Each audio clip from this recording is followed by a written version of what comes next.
Obrigada. Meus irmãos, boa noite. Tudo bem com vocês? Muito bom. Bem, já que nós vamos falar sobre aflições, né? Bem-aventurados os aflitos, eu espero que não tenha ninguém aflito aqui hoje.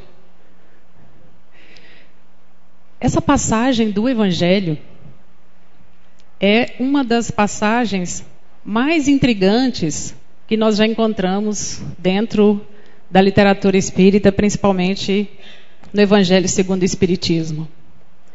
Porque da mesma forma que uma das outras bem-aventuranças, que é bem-aventurados os pobres de espírito, nos leva a refletir e a estudar um pouco mais profundamente, nós encontramos também nessa passagem, bem-aventurados os aflitos, porque eles serão consolados, também situações que nos levam a elaborar algumas perguntas e que, quem sabe, no decorrer dessas reflexões a gente possa responder. Vejamos. Se nós entendermos a palavra aflição dentro de diversos sentidos, nós poderíamos entender que há aflições pequenas, em nível micro, médias e grandes aflições. Pequenas aflições poderiam estar relacionadas àqueles pequenos incômodos que nós temos no dia a dia. Pequenas contrariedades ou necessidades de mudanças que não chegam a fazer com que nós alteremos a voz ou com que nós mudemos de posição. Essa seria a aflição micro, em nível micro. Ela fica só dentro do nosso coração, dentro da nossa mente, e às vezes nos gera uma pequena preocupação e que talvez sejamos capazes de resolver rapidamente. A aflição, no nível médio, é aquela que nos força a mudar a posição em que nós estamos no momento e a pensar, e agora? O que é que eu vou fazer? Dentro dessa aflição, nós escolhemos, temos ainda tempo e raciocínio para escolher que tipo de atitude tomar. Já na aflição grave, severa, ou uma aflição que gere extremo tormento, talvez nós não tenhamos equilíbrio se não tivermos um preparo espiritual para agir de maneira correta. Essa grave aflição pode levar um indivíduo a atentar contra a vida do outro. Pela simples razão de tentar sobreviver, porque aquela grave aflição pela qual ele está passando pode levá-lo a ter um medo tão imenso de perder a própria vida que pode tirar a vida do outro. Dentro dessas três concepções e compreensões de níveis de aflição, nós precisamos entender em que nível nós estamos. Será que a aflição, nós deixamos a aflição pequena partir para o nível médio e depois para um nível mais grave? Nós compreendemos as nossas emoções quando estamos aflitos? Nós sabemos as razões pelas quais as aflições chegam até nós? E principalmente, ao identificar essas aflições, sabemos as razões delas e conseguimos controlar? Porque às vezes a gente não sabe, não é? Pequenas situações do cotidiano nos fazem desenvolver pequenas aflições, pequenos sofrimentos, que fazem parte da nossa experiência e da nossa evolução. Buscando entender, então, o que significa essa aflição que Jesus tanto nos falou e que Kardec tanto nos explica, nós vimos que a aflição é um sentimento de agonia, de sofrimento intenso, de preocupação ou desassossego por alguma causa ou coisa em que vá afetar a nossa vida direta ou indiretamente. As causas das nossas aflições, só adiantando um pouco, as causas das nossas aflições, nós que somos espíritas já sabemos. Podem estar ligadas a encarnações anteriores e podem estar ligadas a situações de agora.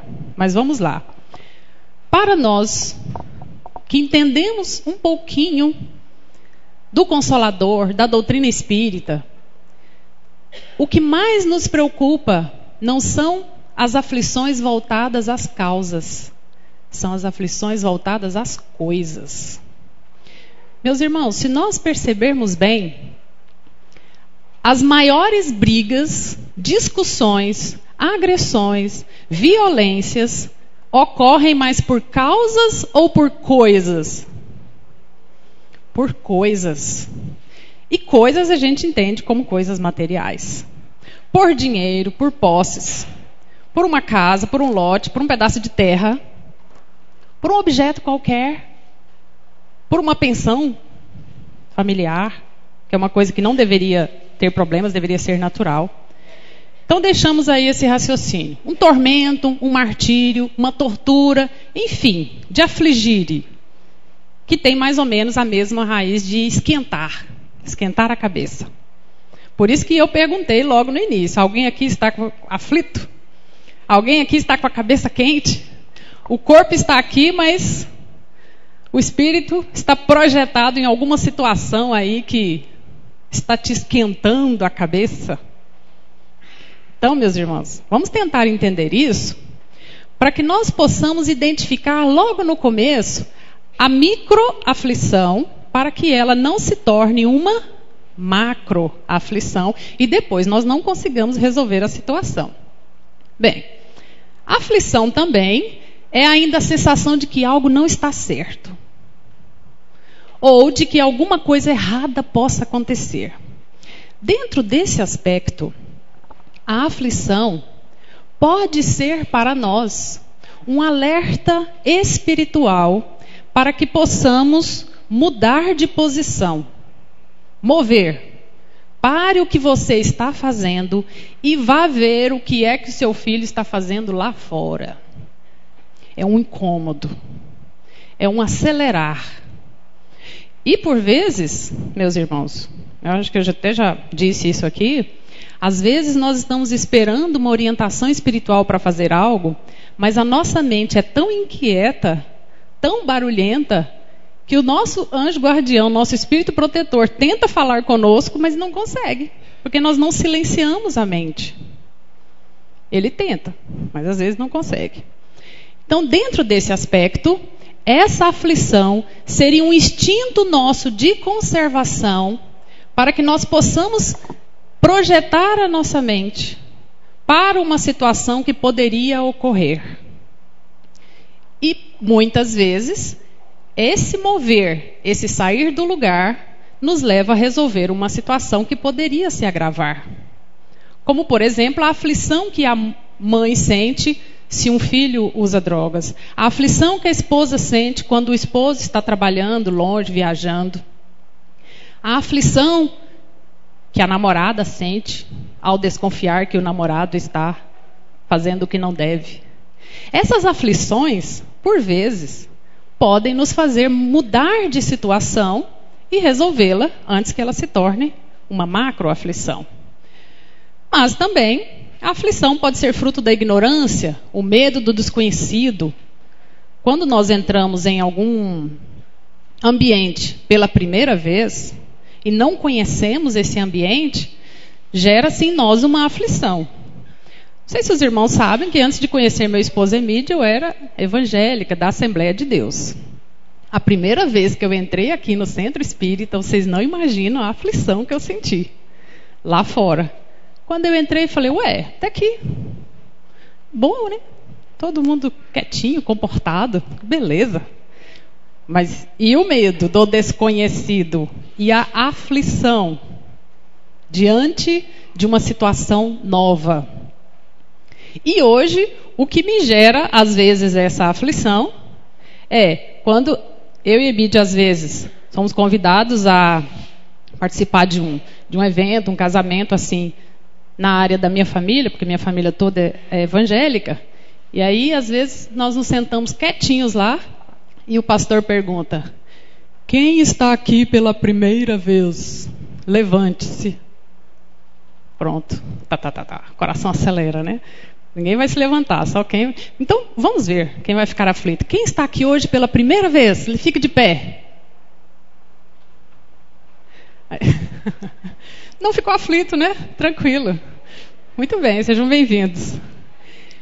Então, existem situações que, para uns, pode ser uma aflição e para outros, não. De maneira tranquila, natural. Depende do autoconhecimento.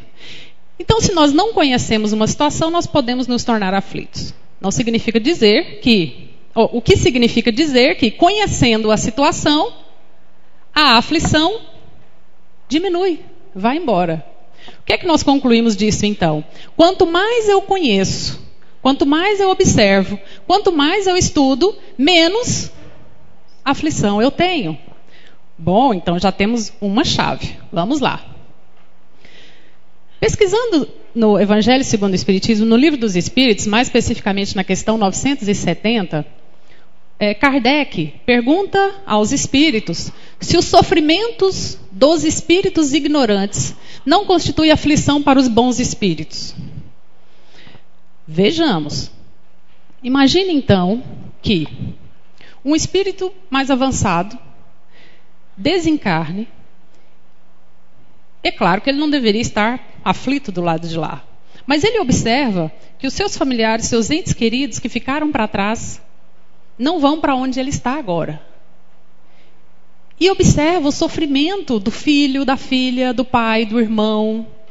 E fica em agonia. Será que é assim? Será que o espírito mais evoluído fica extremamente aflito com o sofrimento do outro? Deveria, não é? Mas não fica. Porque o espírito elevado compreende a razão do sofrimento do outro, a razão da aflição do outro. E sabe que a aflição que ele está passando agora tem uma razão de ser. É um momento de aprendizado. É como quando alguém que já está com uma circunferência abdominal além do necessário, além do que o coração suporta, fica aflito porque não pode mais comer chocolate. Será que os espíritos superiores vão chorar junto com ele? Não mesmo. É maldade? Não. Mas se ele não reduzir a quantidade de doces, a aflição não será muito maior se ele tiver um infarto fulminante? Então, há aflições benéficas. Os espíritos, então, não sofrem porque sabem que o mal terá fim, porque isso é provisório, porque a Terra é lugar de aprendizado. Eles auxiliam os outros a se melhorarem, lhes estendem as mãos e veem o sofrimento como aprendizado. Nós só entendemos que o sofrimento é aprendizado depois que ele passa. Já perceberam? Na hora, não é fácil.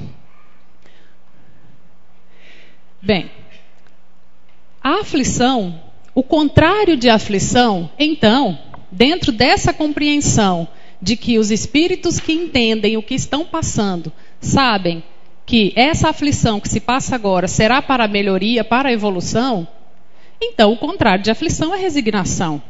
O que está acontecendo agora é para o meu bem, é para o meu aprendizado, é uma experiência, é um momento para se aprender?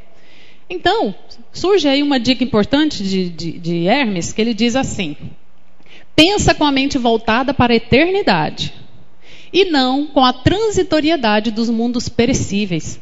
Alegra-te, és imortal. Meus irmãos, vejamos a aflição de um indivíduo que descobre que tem câncer.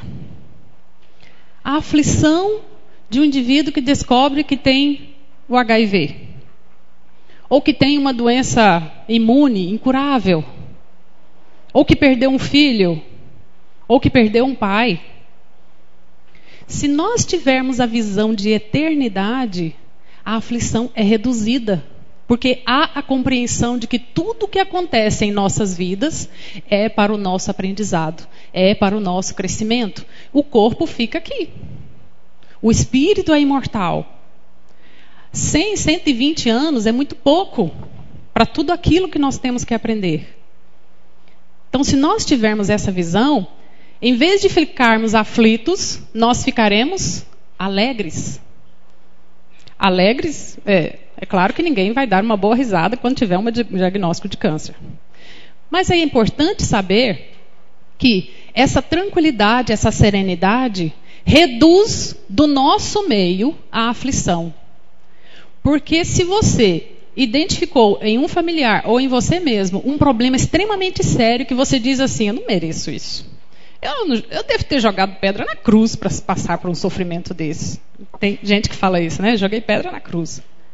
Mas se nós tivermos essa compreensão, nós não aumentaremos a aflição, nem nossa e nem de nossos familiares, transformando aquela situação em um drama gigante e nem culpando os outros. Já viram que há sempre um outro no discurso do sofredor? A culpa é do outro que não fez isso. A culpa é do governo. Até que chega em Deus, né? Então a culpa é de Deus. Menos de si mesmo. Bem, Roger também nos lembra que abençoado é aquele que vê em todas as situações da vida bênçãos divinas para acender seu espírito rumo à felicidade imortal. Meus irmãos, nós entendemos que essa felicidade imortal e eterna, ela não é ociosa. Ela é fruto de muito trabalho. Se vocês forem perguntados sobre qual é o seu sonho, qual é o seu sonho? Qual é o seu sonho? Momento nenhum grandioso.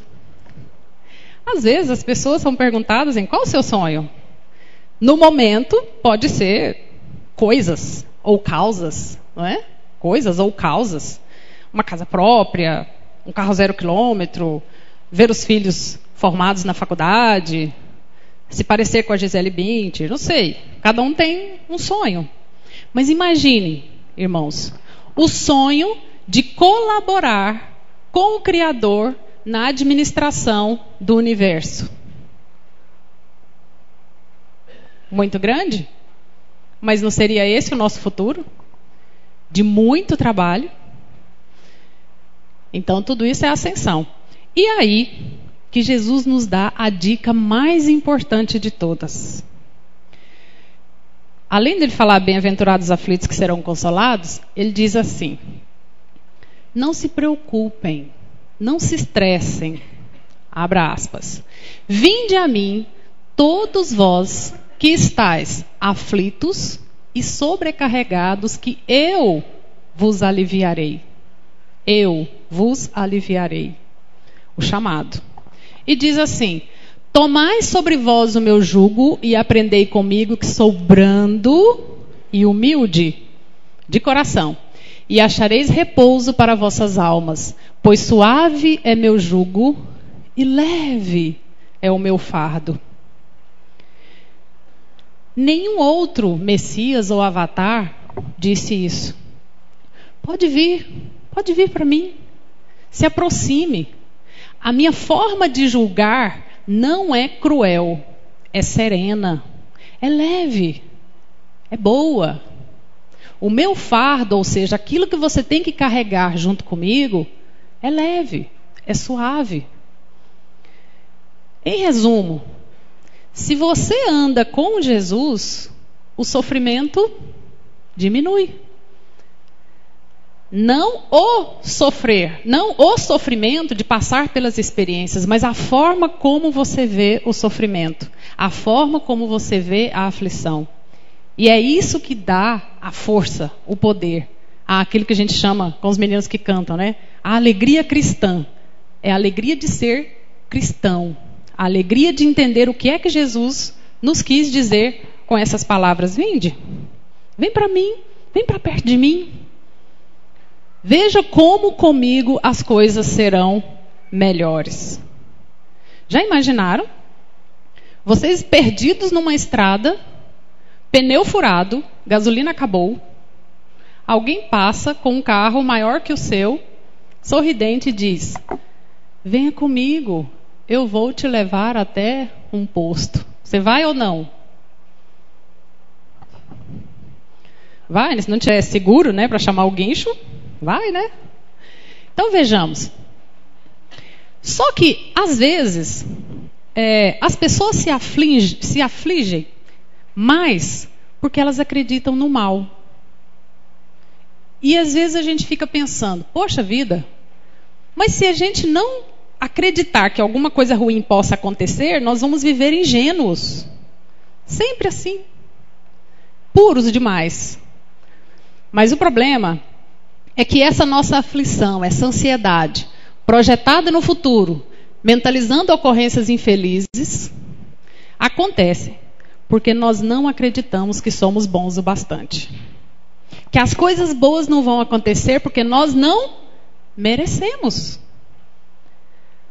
Aquilo positivo, aquela coisa boa, aquela causa boa, aquela situação boa, aquela pessoa maravilhosa para nós, aquele emprego fantástico, ou todos aqueles clientes nossos, ou todas aquelas situações boas, não podem ser nossas porque nós não merecemos. Se pensar assim, a aflição acontece mesmo. Mas se nós pensarmos de forma contrária, manteremos sempre essa expressão de Jesus: vinde a mim, o meu fardo é leve, é suave. E aí as coisas boas começam a acontecer. Da mesma forma, se nós não andamos com Jesus, se não pensamos como Jesus, se não seguimos os seus ensinamentos, se nós não mantivermos essa vibração de que é suave, que é leve, que é bom, que é positivo, que nós merecemos, que nós somos deuses, se não pensarmos assim, não projetamos situações boas e positivas para os nossos filhos, para os nossos familiares, para os nossos irmãos, para o local onde nós trabalhamos. E às vezes acaba não acontecendo mesmo, porque nós não projetamos. Já viram como palavra de mãe tem força? Se a mãe disser não vai passar nesse concurso, acaba não passando mesmo. Ah, desse jeito você não vai passar no vestibular, na federal. Aí não passa mesmo. O ideal é dizer, se você fizer assim, você vai passar no vestibular e nós vamos comemorar juntos. Você vai conseguir passar nesse concurso. E às vezes a gente coloca assim, eu tenho certeza. Aí depois não passa. Não era a hora ainda, calma, no próximo você passa. E aí nós não acreditamos no nosso país, não acreditamos na humanidade. E começamos até a pensar que o fim do mundo vai acontecer mesmo daqui uns dias. E se não acreditamos nisso, significa que nós não acreditamos na misericórdia do Pai. Deus não é misericordioso? Se nós não acreditamos na misericórdia do Pai, nós também não acreditamos nele. E nem em nós. Para isso, temos que desenvolver a fé, a crença, o amor. Uma das outras coisas que mais nos provocam, ou situações que nos provocam aflição, são as mudanças. Ai, meu Deus, vai mudar. Vai mudar o tempo. Vou ter que mudar de casa, de emprego. Mudou o chefe. E agora, o que eu faço? Mudei o rosto, olho no espelho, a cor do cabelo muda com o tempo. Ai, meu Deus, e agora? Que aflição, o que fazer? A mudança gera aflição pela resistência que nós temos em evoluir. Todas as mudanças são necessárias para o nosso crescimento.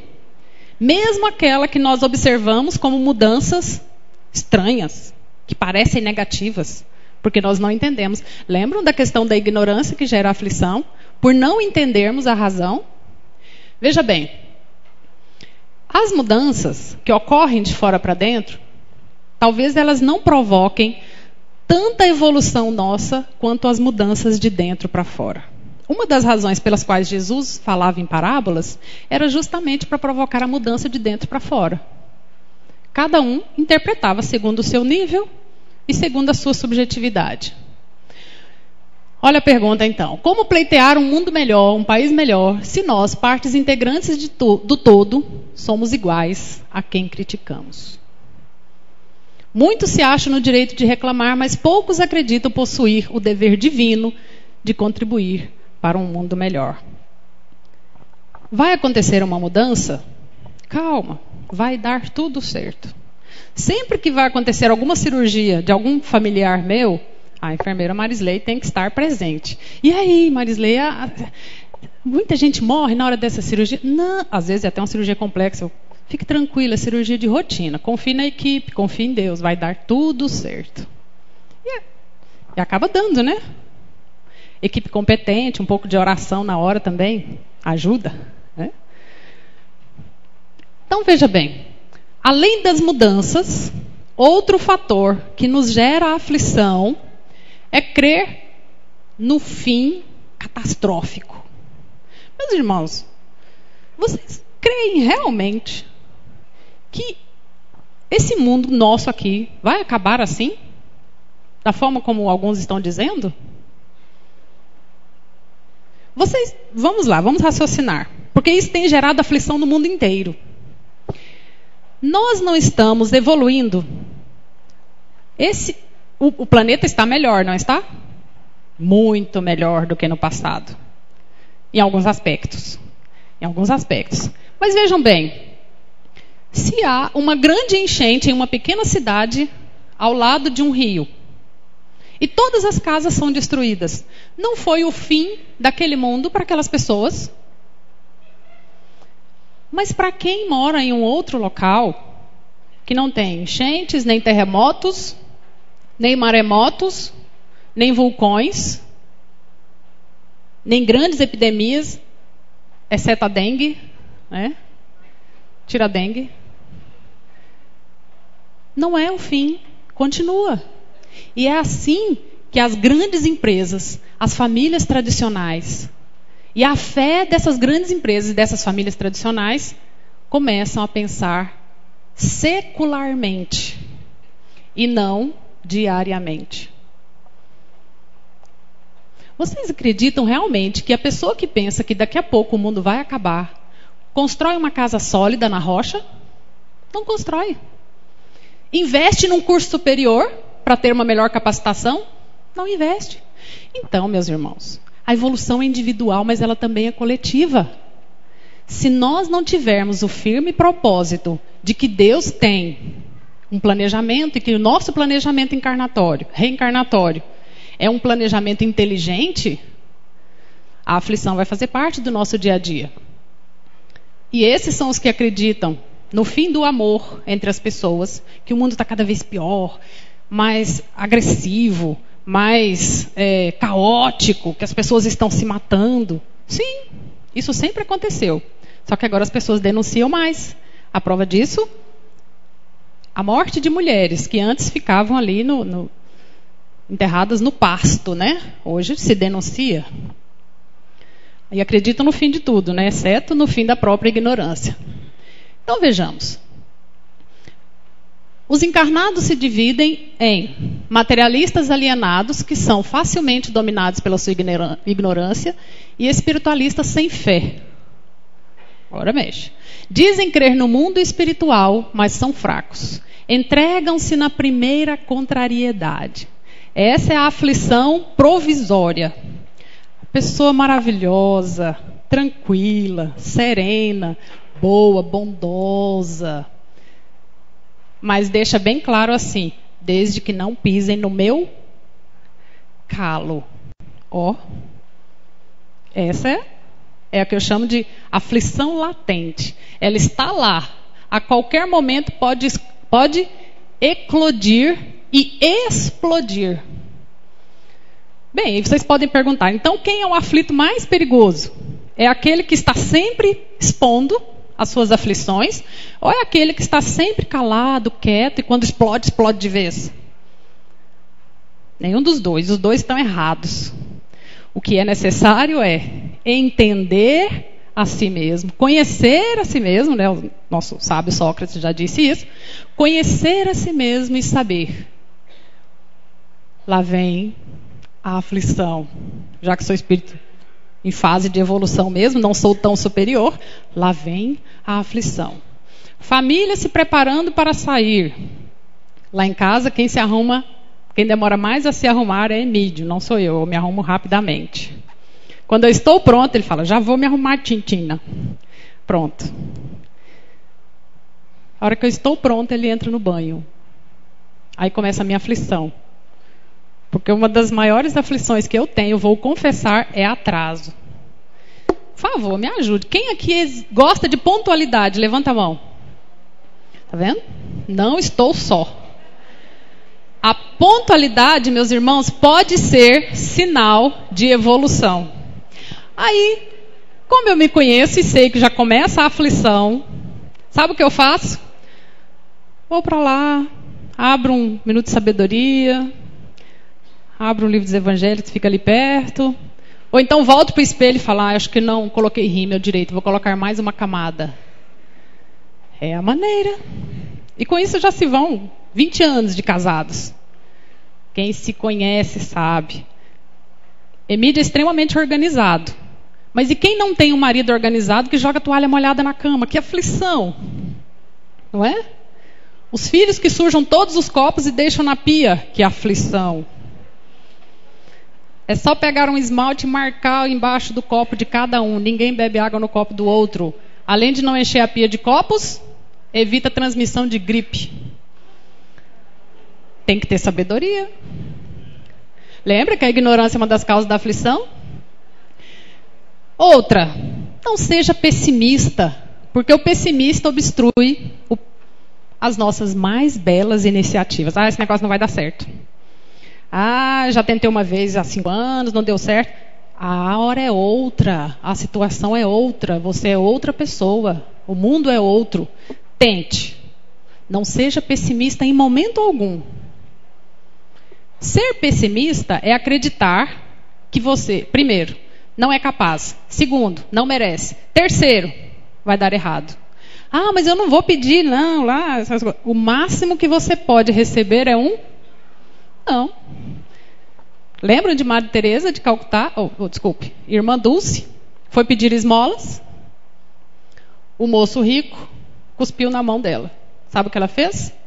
Limpou a mão e disse assim, a minha o Senhor já deu, agora dos meus pobres. Quem relata isso é ele mesmo. Essa é persistente. Então, sempre acreditar que pode, que é possível, que Deus está conosco, que nós temos proteção para isso, e fazer. Não façam isso colocando mais de 80 no carro. Não pode. Então vejamos. Se a aflição acontecer, olhe lá. Imaginemos a mente como sendo um lago. Se as águas se acham pacificadas e límpidas, a luz do firmamento pode refratar-se nele com segurança.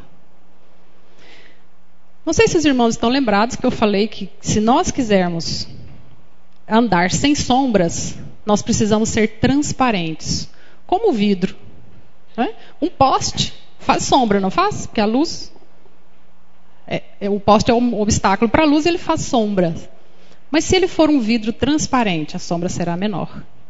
Quanto mais transparente nós formos, aquilo que nós pensarmos, falarmos, agirmos, menos sombras nós carregaremos. Menos espíritos que duvidam da nossa capacidade nos acompanharão. E aí a luz nos atravessa, a luz anda conosco. Somos transmissores da luz e não obstáculos para a luz, para o conhecimento, para a verdade, para o bem, para as coisas boas. Agora, se as águas vivem revoltas, as imagens se perdem ao quebrar nas ondas móveis, principalmente quando o lodo acumulado no fundo aparece à superfície, aí complica. Aí somos pessoas pouco simpáticas, pessoas agressivas. Esse lodo de que estamos falando é também dessa aflição, essa agonia, essa incredulidade, essa falta de fé, falta de amor, e que faz com que a nossa água fique suja. E isso aparece na nossa aura, nas nossas expressões, nos nossos julgamentos, sempre negativos. Se isso não acontece, os nossos julgamentos são positivos. A nossa fé no outro é maior. Então seja como um lago, profundo e sereno. Para ganhar profundidade, é preciso 5 segredos. Primeiro, ler. Segundo, ler. Terceiro, ler. Quarto, ler. Quinto e mais misterioso de todos, ler. Sem leitura não há profundidade. É de lá que nós buscamos as orientações, as dicas. E meu tempo está indo embora? Por mais escura que seja a noite, nos lembra André Luiz, o sol tornará ao alvorecer. Nas circunstâncias difíceis, faze o melhor que puderes, sem o risco de perder a paz interior, que te assegura o equilíbrio. Mas fulano nunca perde a paz, né? Que paciência que fulano tem. Essa paz interior vem da profundidade, vem do equilíbrio, vem da certeza do bem, da certeza da vitória do bem em todas as circunstâncias, mesmo que isso leve à eternidade. Por isso nós temos que ser alegres, porque nós somos imortais. Olha André Luiz aí nos chamando. E Joana de Ângeles também nos exorta. As aflições na terra são um remédio para a alma. Olha aí a confirmação de que as aflições que nós passamos são aprendizados, são experiências. São momentos de estudo. Tudo é lição, não é? Nas aflições, pense naqueles que sofrem mais do que você. E aí não nos faltam exemplos, não é, meus irmãos? Infelizmente. Falta de fé no futuro também é uma das causas da aflição. Porque o homem é artesão de sua própria felicidade. Ou plantou hoje, de manhã e já colheu à tarde. Ou plantou ontem, semana passada, mês passado, com um comentário negativo ruim. Ou, como a gente sabe, plantou na encarnação passada. Mas também não vamos ser os murmuradores eternos do planeta, dizendo sempre assim, tenho que passar por isso porque na outra encarnação. Tenho que viver com esse homem porque na outra encarnação. Tenho que viver com essa mulher porque na outra encarnação. Fiz isso, aquilo, fiz aquilo outro. Não, esse meu filho me odeia porque na outra encarnação eu fui malvada com ele. Temos que ter cuidado com isso também. Nem sempre é tão fatídico assim. Porque de repente nós nos colocamos não numa posição de resignação, mas numa posição de que então não posso fazer nada mesmo. Opa! É o contrário. Se inconscientemente eu acho que tenho algum débito, agora é a hora de fazer então o contrário. Amar, perdoar, compreender, aproximar, acolher. Existem pais que não conseguem abraçar os filhos, nunca abraçaram os filhos. Não conseguem. Há mães que nunca chegaram para a filha e conversaram. Não tem coragem de perguntar à filha adolescente sobre situações de namoro. Não é o caso, né, Genocide? Pergunta até demais. E aí? Parte de sua aflição é resultante de seu orgulho, imprevidência e consequência da infração às leis de Deus. Meus irmãos, a gente sabe, pela lei de ação e reação, fez aqui, paga aqui. Fez ali, paga ali. Muitas vezes essa aflição intermediária vem justamente da consciência que nós temos de que eu errei. E agora tenho certeza, a lei vai me pegar. E aí, tenta consertar de todo jeito e às vezes não consegue. Mas é claro que no tribunal divino existem as circunstâncias atenuantes. Errou, mas tentou rapidamente consertar, a pena já não será a mesma. Não é? Então vamos lá aí. Bom comportamento nos outros dias também atenua. Agora, o que agrava? Fez de propósito, achando que estava fazendo justiça. Meus irmãos, o pior mal é aquele que se faz pensando que está fazendo justiça. Não, tem que fazer isso para ele aprender. Nós não somos algozes. A lei está aí para isso. Nós não devemos provocar o mal no outro. É que isso fique claro, não é? Então, como acabar com essa aflição depois de tudo isso? Primeiro passo, então, confiança na justiça de Deus. Tudo posso naquele que me fortalece. Conhecereis a verdade vos libertará. Vinde a mim, Vós sois deuses. Há tantas dicas. E às vezes nós temos aquilo que eu chamo de surdez espiritual. Fala-se, mas às vezes a gente não escuta. Mas de tanto falar, às vezes a gente começa a escutar, né? Estudo, leitura, 5 segredos. Leituras edificantes. Ânimo, de ânima, de espírito, de força. Tirar de dentro de si a força. Compreender a causa e a consequência das situações e das coisas. Trabalho no bem. E se nada disso funcionar na hora, porque você é uma pessoa inflamada e ainda faz questão de dizer aos familiares: eu sou assim mesmo, eu nasci assim. É o complexo de Gabriela, né? Eu nasci assim, eu vivi assim, sou mesmo assim, vou ser sempre assim. Nós mudamos, nós evoluímos. Então ninguém pode ser assim a vida toda. Se tudo isso falhar, se você não compreender as razões, faça algo que a princípio pode ser mecânico, mas pode ajudar. Estão lembrados da oração de São Francisco? Senhor, fazei de mim instrumentos de vossa paz. Onde houver ódio, que eu leve o amor. Onde houver ofensa, que eu leve o perdão. Onde houver discórdia, que eu leve a união. Onde houver desespero, que eu leve a esperança. Onde houver tristezas, que eu leve a alegria. E onde houver trevas, que eu leve a luz. Mestre, fazei que eu procure mais consolar do que ser consolado. Compreender que ser compreendido. Amar que ser amado. Porque é dando que se recebe. É perdoando que se é perdoado. E é morrendo que se vive para a vida eterna. Muita paz.